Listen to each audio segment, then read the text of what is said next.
taorinan'ny volavolan-dalàna ny fen'ny fifamoivoizana anisan'ny diniany eny anivony anteny mera-pirenena ihany koa ny volavolan-dalàna momba ny fametrahana ny filan-kevitra ambony momba ny fiarova-pirenena eo ihany koa ny volavolan-dalàna momba ny fandaminana ankabeny ny fiarova-pirenena.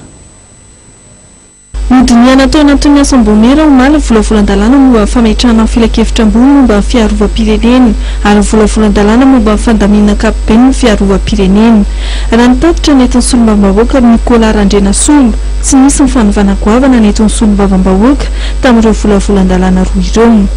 Misy ny fahagola ho ara fahagola sahala amin'ny raha manana zao hoe nanianta amin'ny teny 500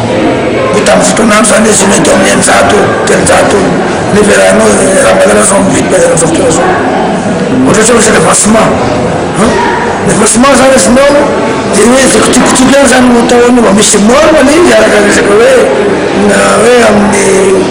amin'ny resaka promotion ohatra ka voasasy ny olona zany izinao dia tokony agnaraka zay zany izinao ny fametana zay hoe aragrady